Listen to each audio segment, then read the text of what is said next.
At my brother Thomas's wedding, I stood up in front of everyone and revealed the bride was not only my husband's lover but also the mastermind behind a $150,000 fraud. The silence that followed felt like an eternity, but I didn't flinch.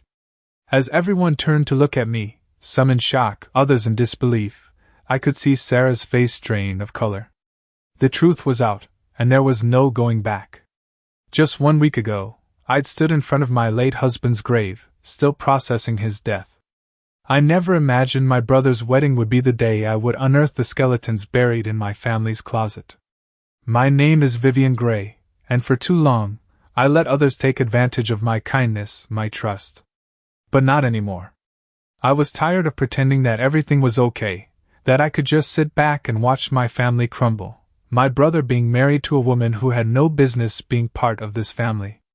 Sarah Morris had been playing the role of the perfect fiancée, sweet, innocent, all smiles. What they didn't know, what they couldn't have known, is that I had been quietly watching, gathering the pieces of a puzzle that would destroy everything. It wasn't just the affair with my late husband, George. That was bad enough, but it was the financial fraud that they had orchestrated together, stealing hundreds of thousands of dollars from the company that my husband had worked so hard to build. I had suspicions for months, and after George's death, I found the receipts, the emails, the undeniable proof that Sarah and George had been stealing from my brother. I couldn't let them continue this lie. Not at his wedding. Not with his future on the line. I had to expose them. The ceremony had been beautiful, everything was set perfectly, from the flowers to the music, but something inside me had shifted that day. Maybe it was the grief. Maybe it was the guilt of staying silent for too long. Maybe it was knowing that I had to protect Thomas, my younger brother, even if it meant destroying the happiest day of his life. As the vows were being exchanged, I saw it. The smile Sarah flashed at Thomas, so calculated, so fake. In that moment I knew I had to act. I stood up before anyone could stop me. I have something I need to say, I said, my voice steady but loud enough to catch the attention of everyone in the room. This woman, Sarah, she's not just a bride. She's been having an affair with my late husband for over a year.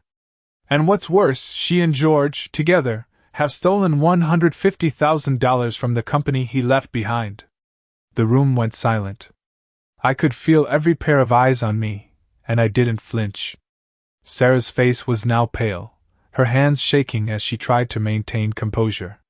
But the damage was already done. The lies were exposed. She turned to my brother, her eyes wide with panic. Vivian, you're insane. That's not true. You're just bitter because George is gone. Her words came out like venom, but no one believed her. The evidence was too clear. Thomas's face twisted from confusion to realization. He didn't know. He had no idea that his fiancée, the woman he was about to marry, had betrayed him in the worst possible way. I watched as he stepped back from her, his hands shaking, his eyes filled with anger and hurt. How could you do this? He muttered, barely able to speak. Sarah, now desperate, tried to turn the situation around. This isn't about what you think. George manipulated me. He was controlling. She pointed a finger at me. You're just trying to ruin everything because you couldn't handle losing him. The guests were divided. Some believed Sarah, some didn't. But in that moment, none of it mattered. I had told the truth, and there was no way to take it back. The reception turned into chaos. My brother stormed out, leaving me to face the consequences of my actions. But I didn't care. What mattered was that Thomas knew. And I didn't just expose Sarah for her lies. I exposed myself. All these years, I had been living in denial, pretending that everything was fine. I had allowed myself to believe that my family was untouchable, that the people I loved couldn't betray me. But they had, and I couldn't let that continue. As I walked outside to catch my breath, I knew that my life, my family's life, would never be the same. I had done something irreversible. But sometimes, the truth is the only thing left. And now, I had to deal with the fallout, whatever it may be. It wasn't just the wedding that was ruined that day. It was everything I had ever known about my family. They would never be the same after this. Neither would I.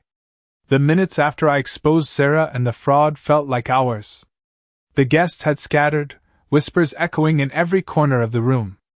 Some avoided eye contact, others stared in shock, while a few tried to piece together what had just happened. The wedding was over, shattered in one simple truth. I stood still, my heart pounding, but a sense of calm washed over me. For the first time in years, I felt the weight of the lies lifted off my shoulders. What did it matter now if I ruined the wedding? What mattered was that the truth was finally out. I didn't look at Sarah. I couldn't. If I did, I might lose my resolve. Instead, I turned toward the exit, not waiting for anyone to stop me. My brother Thomas was already outside. I could hear him muttering to himself as he paced back and forth in the courtyard. His suit was disheveled, his face pale. He stopped when he saw me. His eyes filled with a mixture of confusion and hurt. Why? His voice cracked as he asked. I didn't answer right away. What could I say? Why would you do this to me, Vivian? She was supposed to be the one. The words stung. The betrayal in his voice cut deeper than anything Sarah had said. He didn't get it. He couldn't. How could he? He was still in love with her, the woman who had destroyed everything. You don't understand, Thomas, I said, my voice steady but distant. She's been lying to you for months. I couldn't let her keep doing this. His face hardened. So, you thought ruining my wedding was the answer? His words were sharp, but there was something underneath it all, something I could recognize. Hurt. Betrayal. He had been living in a lie, too. I could see it in his eyes. You don't know her like I do. I continued, taking a step toward him. You think she loves you, but she doesn't. She only wanted what she could take from this family. What she could take from you. Thomas turned away from me. I could see the muscles in his back tighten as he tried to control his emotions. I had no right to say those things to him, not on his wedding day. But I couldn't stop myself. I couldn't let him go through with it. Not after everything I had learned. He had to know. He deserved to know the truth.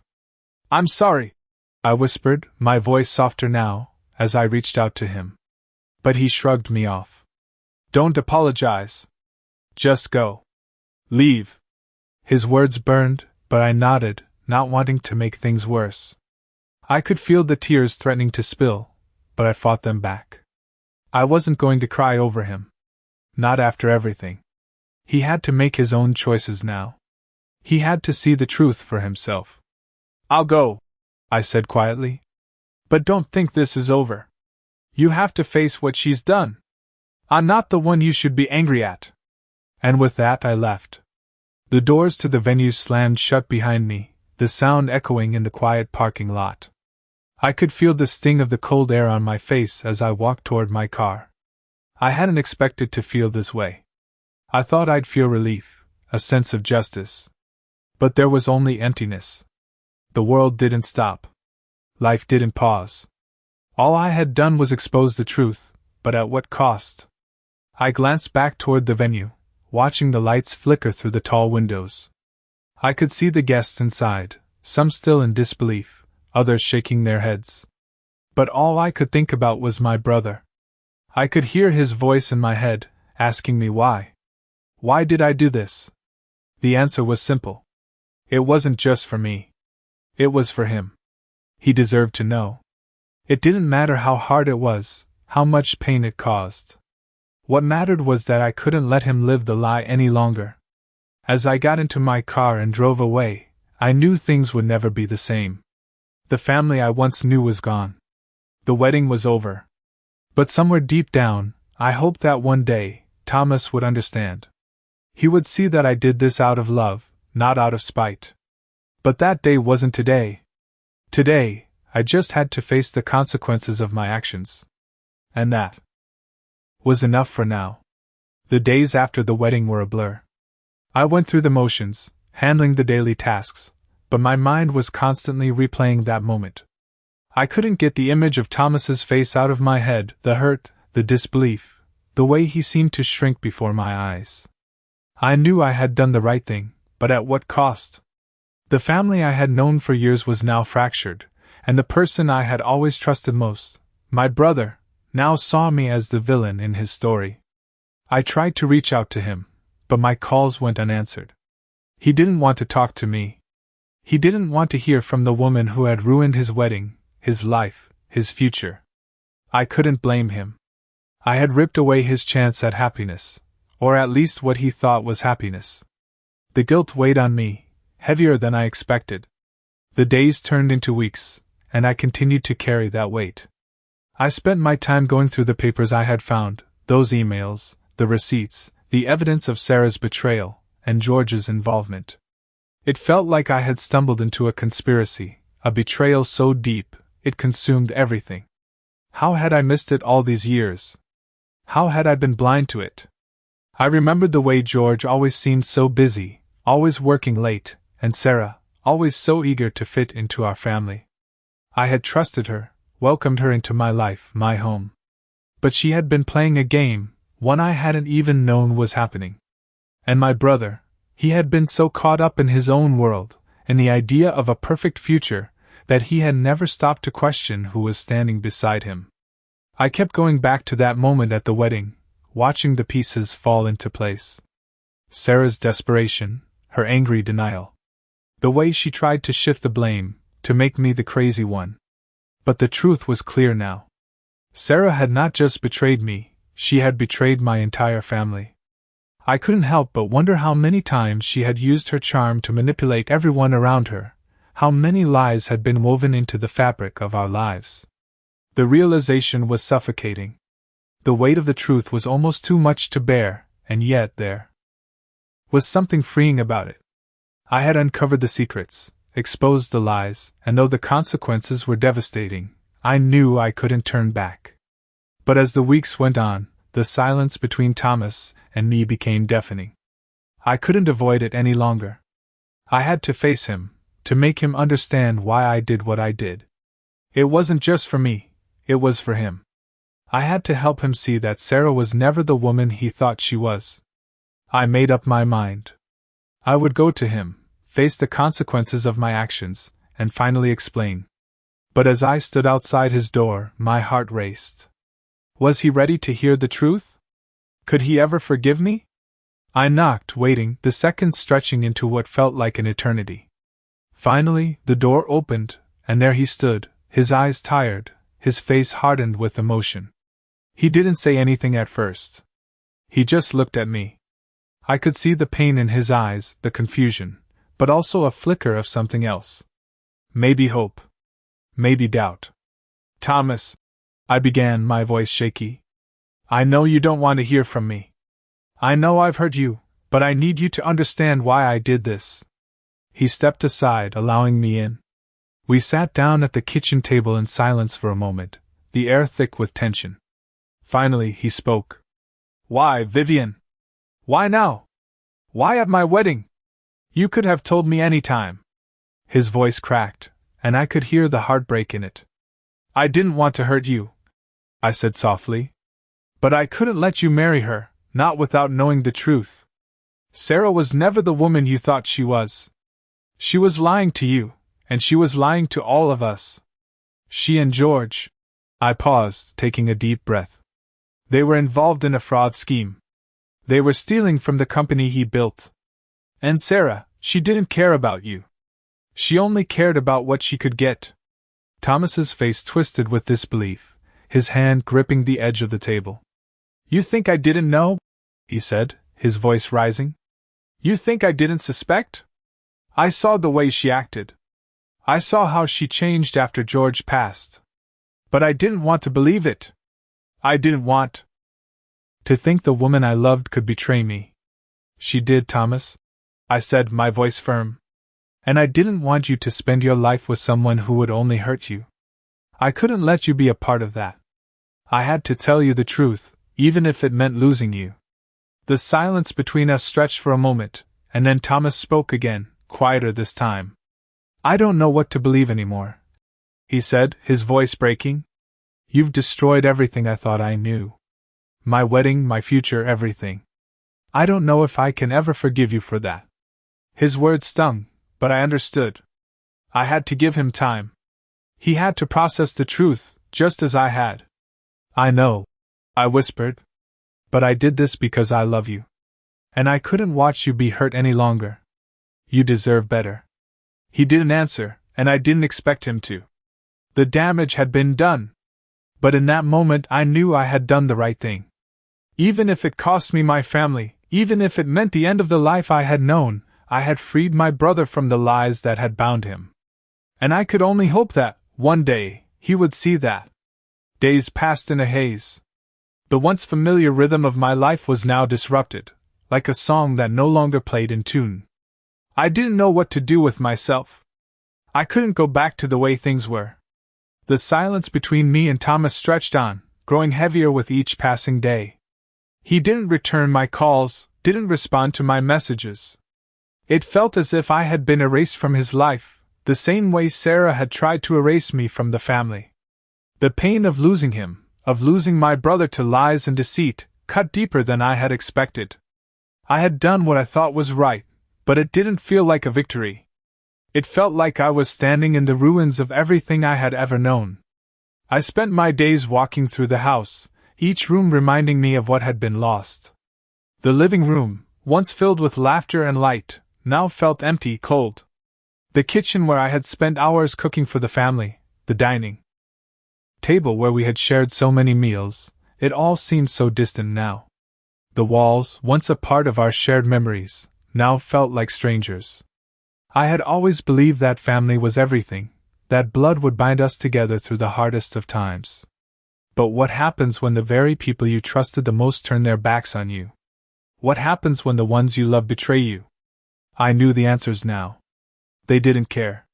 They had chosen sides, and I had lost. Days blurred into weeks, and still, there was no word from Thomas. I thought about visiting him, but I knew it would be a mistake. He wasn't ready to face the truth. He wasn't ready to hear what I had to say. He had to come to it on his own, just as I had. But the weight of the silence between us was unbearable. I had lost my brother, and there was nothing I could do to change it. The house felt even emptier without him, without the family I had once known. It was as though everything had been stripped away, leaving only the bare bones of what remained.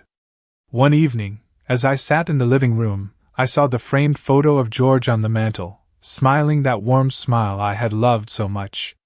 For a moment, I wondered if I had done the right thing.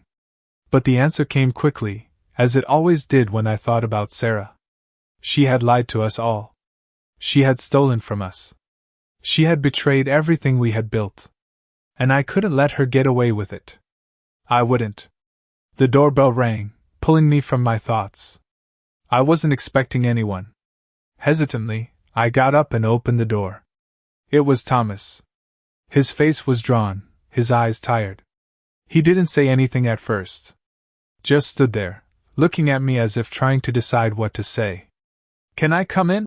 he finally asked, his voice softer than I had expected. I stepped aside to let him in, my heart pounding in my chest. He looked around the house as if seeing it for the first time. There was a long pause before he spoke again. "I've been thinking," he said slowly, "about everything you said. About Sarah." His voice wavered, and I could hear the uncertainty in it. "I don't know what to believe anymore, Vivian. I don't know if I can trust anyone." My heart ached as I listened to him. "I know it's hard," I said gently. "It's hard for me too. But the truth is out now. You don't have to live a lie anymore." Thomas sat down on the couch, running his hand through his hair. "I wanted to believe in her," he whispered. "I wanted to believe that she loved me. But I don't know anymore." His voice cracked, and for the first time since this whole nightmare began, I saw the brother I had known, the one who was still so innocent in his belief in people. "You don't have to believe her, Thomas," I said quietly. "You don't have to believe in the lies she told you. What matters now is that you see the truth. She never loved you. She never cared about you." He looked up at me then, his eyes searching mine. "Do you think I can ever forgive you for what you did?" The question hung in the air, heavy and raw.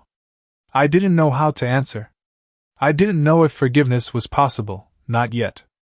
But I knew I had done the right thing, even if it meant losing him. I don't know, I said softly.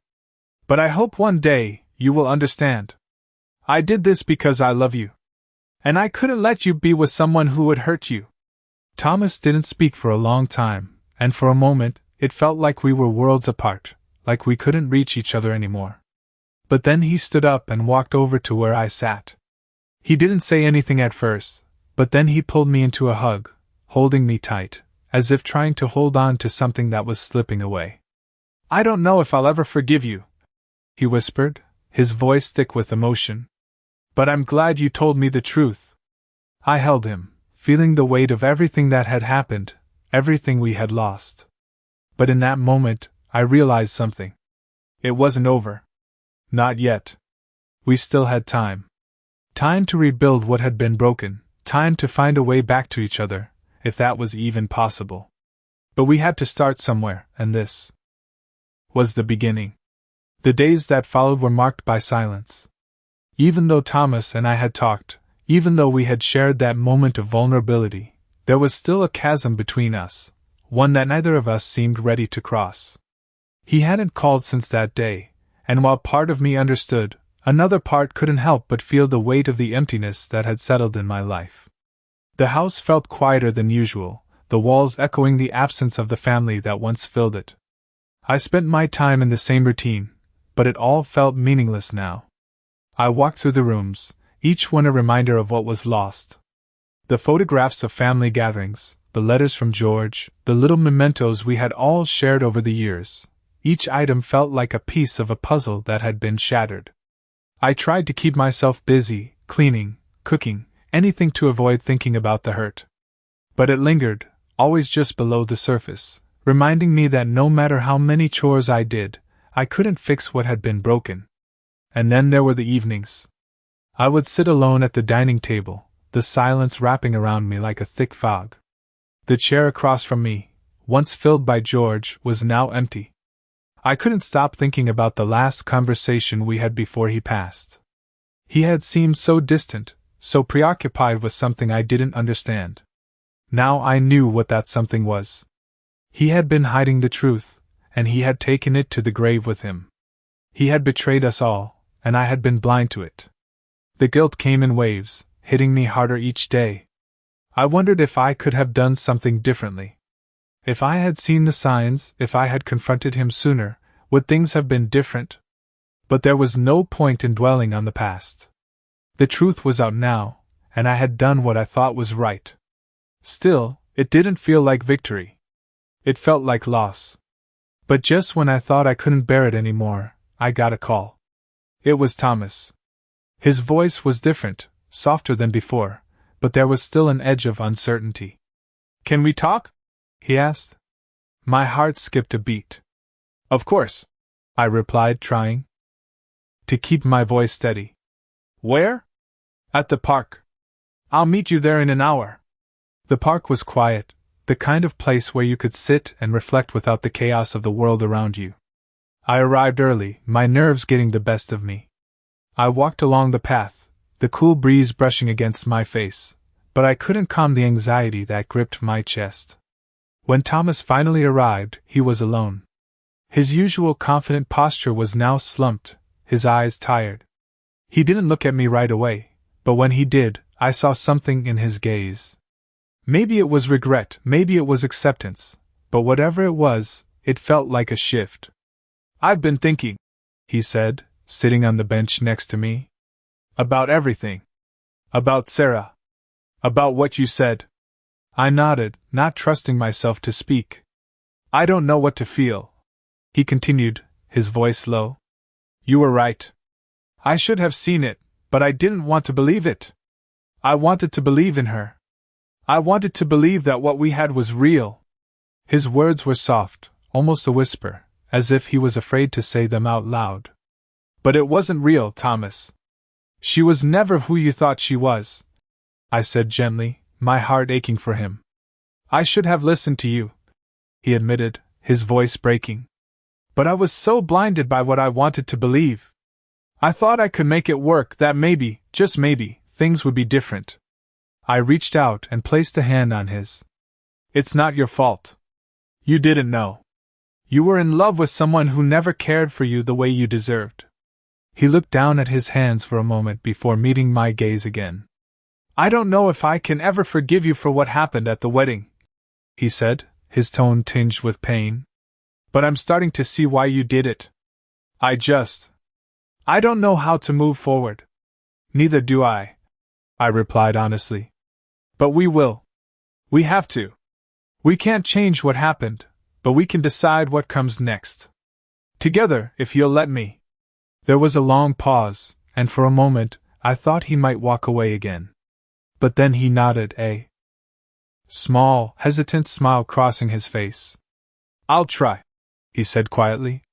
I'll try to move forward. And in that moment, I realized something. This wasn't over. We hadn't lost everything. We still had each other, even if it was different now. It would take time, it would take patience, but we would rebuild. One step at a time. The days began to blur together. It had been weeks since that moment at the park with Thomas, and though we had made some progress, it still felt like we were walking on eggshells around each other. There was still so much unsaid, so much to untangle. Every time I thought we were making progress, the weight of what had happened between us would come rushing back. The guilt, the betrayal, the lies. I could feel it, hanging over us like a storm cloud. I tried to push it aside, to focus on the little moments of normalcy. The conversations with Thomas had become less strained, but there was still a distance between us, an invisible wall that neither of us knew how to break down. I had made the first move, exposed the truth. But now, I had to give him space. He needed time to process everything. The phone calls from my family were just as sparse as they had been before. I had expected them to reach out, to support me, but they didn't. It felt like I was alone, floating in a sea of uncertainty. The silence was suffocating. No one was coming to help me pick up the pieces. No one was asking how I was holding up. I had expected more from my family. They had all known George, after all. They should have understood why I had done what I did. But instead, they chose to stay quiet, to distance themselves. It wasn't just Thomas the First was trying to repair things with. It was everyone. The family I had spent my life building was now scattered, each member retreating into their own corner, avoiding the mess that had unfolded. The family dinners that once brought us together now seemed like a distant memory. I missed the laughter, the warmth, the way we used to come together to share stories. Now, it felt like we were all just strangers passing through each other's lives. I couldn't shake the feeling that I had ruined everything, that I had torn apart something that could never be fixed. But then, one evening, something changed. It was just a phone call, a simple conversation that turned into something unexpected. It was from my sister, Margaret. Her voice was hesitant at first, like she wasn't sure if she should call. "Vivian," she said softly. "I've been thinking about everything. About you, about Thomas, about what happened." I held my breath, unsure of what to expect. "I know it's been a while," she continued, "but I want you to know I'm here. I don't agree with everything you did, but I understand why you did it. You did what you had to do." Her words felt like a balm to my soul. Finally, someone understood. It had been so long since I had heard a kind word, and I wasn't sure I was ready to believe it. "Thank you," I whispered, my voice thick with emotion. "I've been so lost, Margaret. I thought I had lost everything. I didn't know if I could come back from this." There was a long pause, and I could hear her breathing on the other end. "You haven't lost everything," she said, her voice soft but firm. "You've lost some things, yes? But you've also gained a lot. You've gained your truth.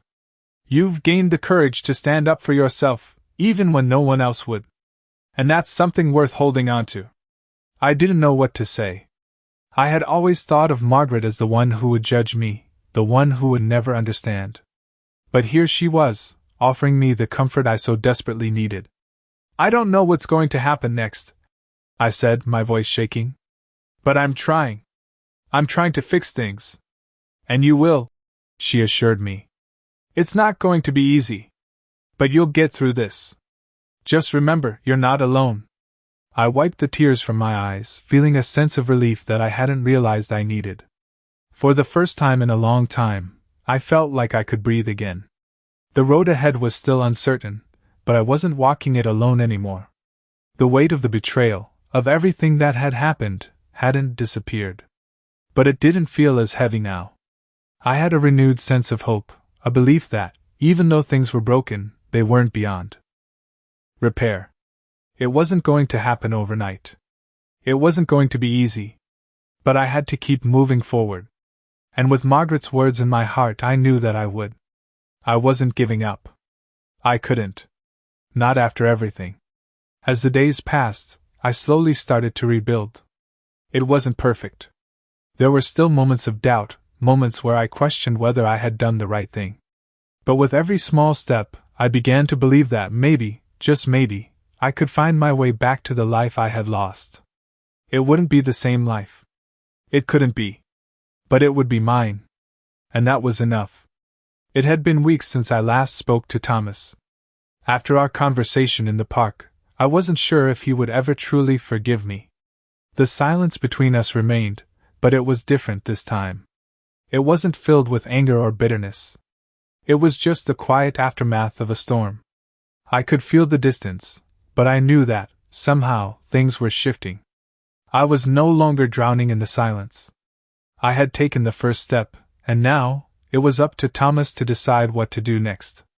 The phone calls from Margaret had become more frequent, and slowly, she helped me piece things together. I had always been the strong one in the family, the one who kept everything together.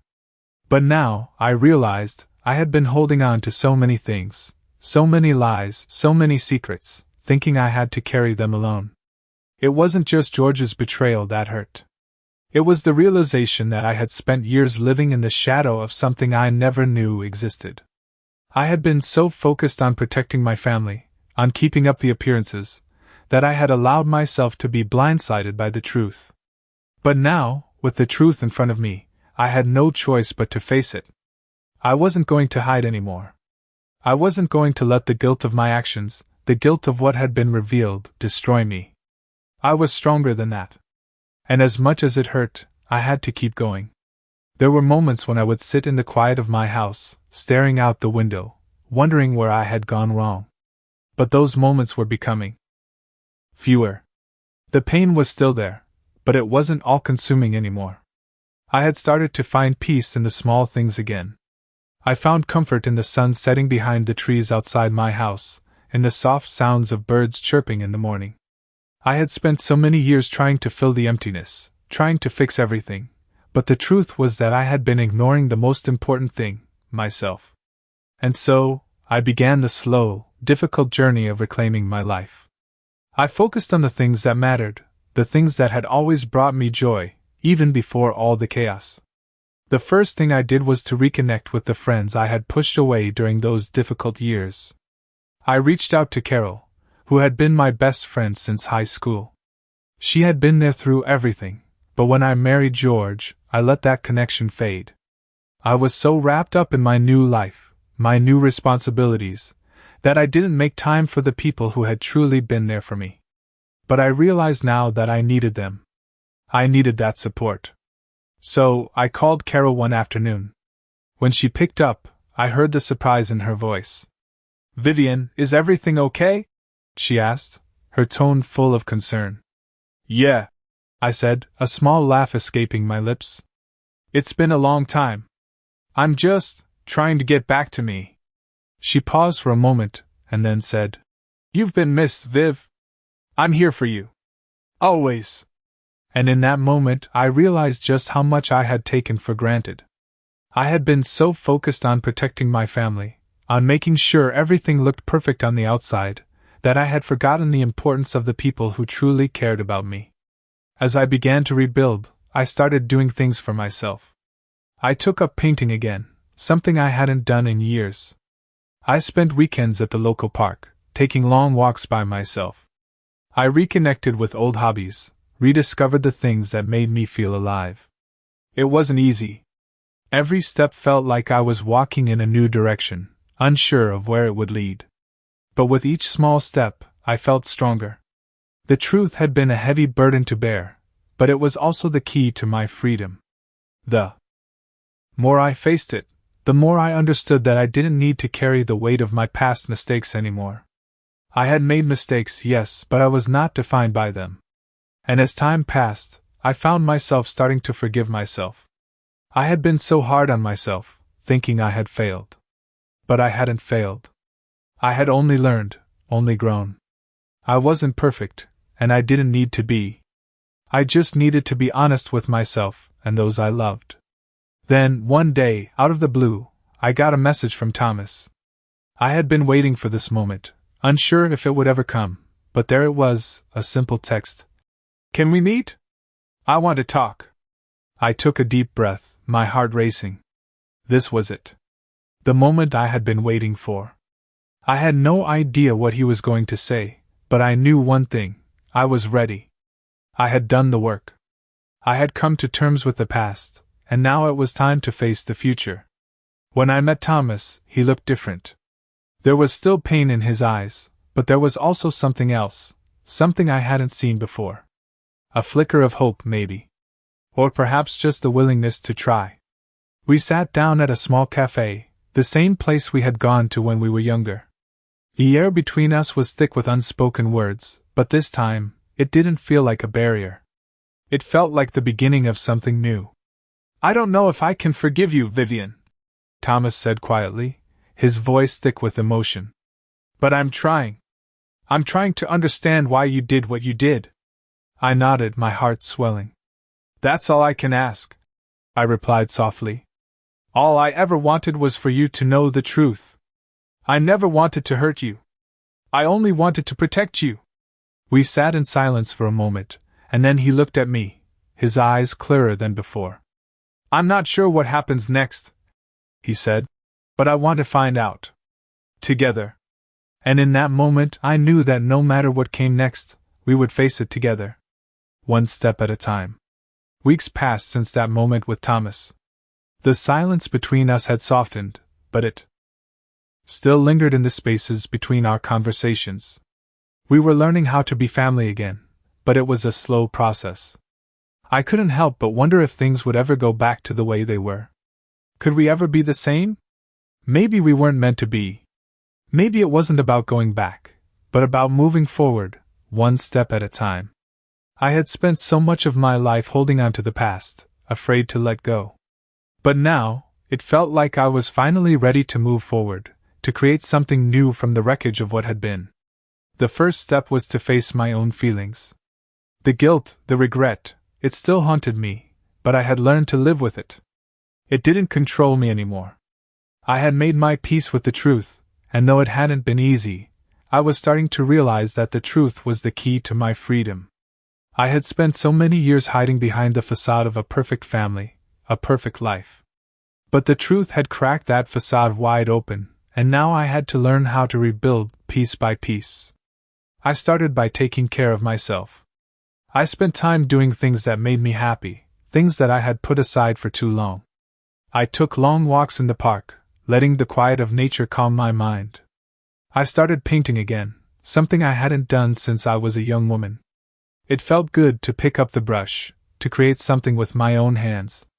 It was a way to reconnect with myself, to find peace in the chaos. And then, one evening, as I was cleaning up after dinner, my phone rang. It was Thomas.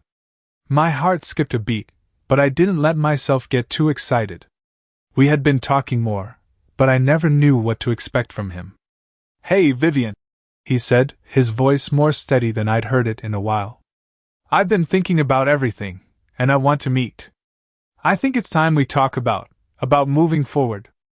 I couldn't hide the relief in my voice. "I'd like that," I said. "I think we both need it." We agreed to meet at the same cafe we had gone to before, the one that held so many memories. For both of us. It was a place of comfort, a place where we could talk without the weight of everything else hanging over us. When I arrived, Thomas was already there, sitting at a table by the window. He looked different somehow. There was still sadness in his eyes, but there was also a glimmer of something else, something like hope. "Hi," I said softly as I sat down across from him. He smiled, but it was a quiet smile, one that didn't reach his eyes fully. "Hi," he replied. There was a long silence between us, and for a moment I thought maybe we were both unsure of how to start. But then he spoke again. "I've been thinking a lot about what you said. About Sarah, about everything. And I know it wasn't easy for you to do what you did. I get it now." His words were simple, but they meant more than I could express. I had been waiting for him to understand, for him to see that I wasn't trying to hurt him. I was trying to protect him. "I didn't want to hurt you, Thomas," I said softly, my voice shaking just a little. "I only wanted you to know the truth. I never wanted to be the one who ruined everything." He looked at me, his expression softer now. I know you were trying to help. I didn't want to see it. I didn't want to believe it." There was a sadness in his voice, but also an understanding, a realization that hadn't been there before. "But I'm here now," he continued. "And I want to try. I want to try to move forward. I know it's not going to be easy, but I'm willing to try." My heart swelled with emotion. I had feared that he would never forgive me, that we would never be able to rebuild what had been lost. But here he was, offering me a chance to make things right. "I'm willing to try too," I whispered. "I'm not asking for everything to be fixed right away. I know it's going to take time, but I want to do this together." He nodded, his eyes never leaving mine. And in that moment I realized that the road ahead wouldn't be easy, but it didn't matter. We had each other. And that was enough. The pain of the past wouldn't disappear overnight, but with every step forward, it would get a little easier to bear. We could rebuild. It was possible. And for the first time in a long time, I allowed myself to believe it. "I don't know what's going to happen next," I said, my voice steady. "But I know we'll figure it out. Together." Thomas reached across the table and took my hand, a silent promise passing between us. We weren't done yet. We still had a long way to go. But we were on the same path now. And that was all I needed to know. Months had passed since that conversation with Thomas at the cafe, and while things weren't perfect, they were slowly starting to fall into place. The road ahead still felt uncertain, but there was a quiet optimism now, a sense of peace that had been absent for so long. I had learned that healing wasn't a straight line. It wasn't something that could be fixed overnight, no matter how much I wished it could be. There were still moments when the weight of everything hit me all over again. Times when the memory of George's betrayal would rush back, or when I would catch myself wondering if I had made the right choices. But those moments were becoming fewer. The silence between Thomas and me had lessened, and with every passing day, we found a way to rebuild. There were still things we needed to talk about, things we needed to process together, but we were finally facing them side by side. We were learning how to communicate again, how to trust each other again. It wasn't easy, but it was progress. I had spent so much time trying to fix everything for everyone else that I had forgotten about the importance of healing myself. I spent time alone, reflecting, figuring out what I needed, and for the first time in a long time, I felt like I was actually getting to know who I was again. The woman who had been so consumed with the need to keep everything in order, to maintain the perfect family, was starting to fade. I wasn't the same person I had been. And that was okay. I didn't need to be. I had let go of the need to be perfect, the need to fix things for everyone else. And in doing so, I had made room for myself. I wasn't sure when it happened exactly, but slowly, I had started to feel whole again.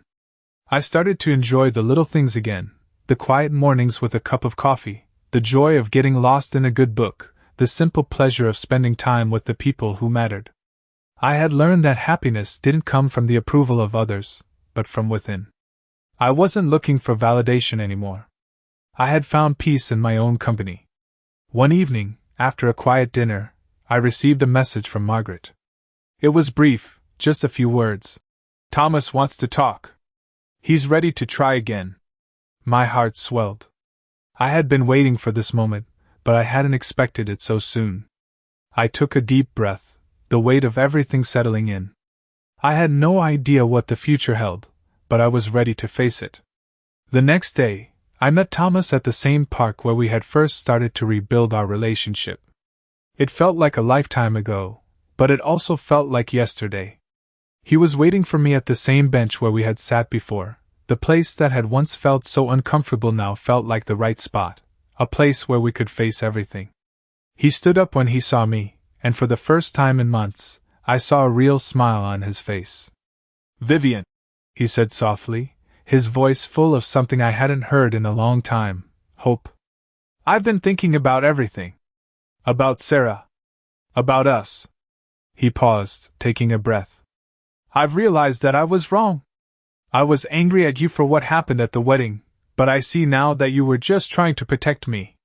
I didn't want to see it, but I understand." I didn't know what to say. I had spent so much time hoping for this moment, but now that it was here, I felt overwhelmed. "Thomas," I whispered, my voice thick with emotion. "I never wanted to hurt you.